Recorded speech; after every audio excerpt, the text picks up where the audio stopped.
The Washington Post has a great article out about the Pope, and it's titled, Conservative Dissent Brewing Inside the Vatican. So as we all know, Pope Francis has been kind to gay people, or I should say he's just been more moderate on the issue than previous popes. And even to atheists, he said some things that weren't totally dickish.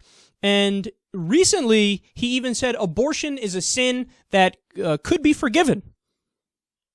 So this is rhetoric that we're not used to seeing from the Pope, we're not used to seeing out of the Vatican, and conservatives hate it. Oh my God, they hate it with such a burning passion. So the Washington Post says the following, quote, on a sunny morning earlier this year, a camera crew entered a well-appointed apartment just outside the 9th century gates of Vatican City, pristinely dressed in the black robes and scarlet sash of the princes of the Roman Catholic Church. Wisconsin-born Cardinal Raymond Burke sat in his elaborately upholstered armchair and appeared to issue a warning to Pope Francis. They continue, a staunch conservative and Vatican bureaucrat, Burke had been demoted by the Pope a few months earlier, but it did not take the fight out of him. In front of the camera, Burke said he would resist liberal changes and seemed to caution Francis about the limits of his authority. He said, quote, one must be very attentive regarding the power of the Pope. Burke warned, it is not absolute. The Pope does not have the power to change teaching or doctrine. Wow. So that's weird. We have a Catholic who on the chain of command is below the Pope, and he's questioning the Pope, and he's lecturing the Pope about how to do your job and how to represent God's will.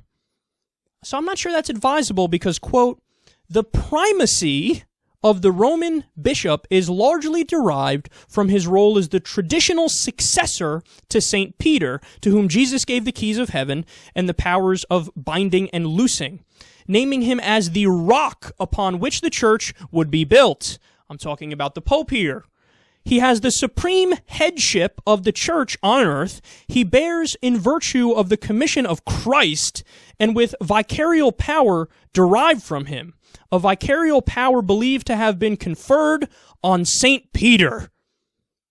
Okay, so that sounds like a bunch of religious mumbo-jumbo, but basically what that means is the Pope is the anointed one. The Pope represents God. The Pope cannot be contradicted from people below him. So anybody who questions the Pope, not according to my belief system, not according to my doctrine, this isn't my argument, but anybody who questions the Pope and is in the Catholic Church, you are not a real Catholic. You are not a good Catholic. You are not abiding by the doctrine that you say you abide by and you say you believe in and you say is inerrant. So in other words, by snubbing your nose at the Pope, you're snubbing your nose at God. Why are you doing that? You better apologize. You better pray. You better say a few Hail Marys and an Our Father. What are you doing here, big guy? Oh, you disagree with the Pope and you're more conservative than the Pope? Well, www.stepasidebitch.com. You ain't the Pope, bitch. You know how this works? You want me to read back the rules to you again? He's speaking for your God, not according to my belief system, according to your belief system. So when you question him, when you stand up to him, that doesn't make sense. That's not possible, lest you not be a Catholic anymore, and instead of being demoted, you get your ass kicked out of the church. You want to play this game? Play this game, son. Play this game. It's not going to end well for you. It's not going to end well for you. Those rising popularity numbers of the Pope, because he's actually saying things that aren't drool on yourself stupid, like previous Pope said, get over it, man. And the funny thing is, in a weird way, we should be rooting for the dumb, crazy conservative guy. Why? Because with that guy, religion becomes more and more irrelevant. Because people look at that and they go, don't believe it. Take off your goofy-ass robes, living in a really expensive place. Is that the message of Jesus? People look at you and they see a clown. And they go, no religion for me, because look at what you do, look at who you represent. Meanwhile, with Pope Francis, we're talking about somebody who's a good enough person where people go, you know what, maybe I'll give this thing a shot.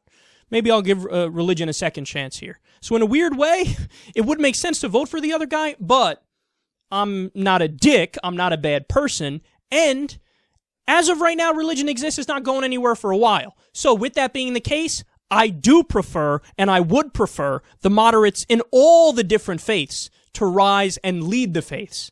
So good on Pope Francis. It's good that he's leading the Catholic Church. And I hope in other religions, whether it's Buddhism, Hinduism, Islam, Scientology, whatever you name it, I hope that you have liberal, moderate, fairly secular people who are reasonable leading those faiths so that we can create a better world.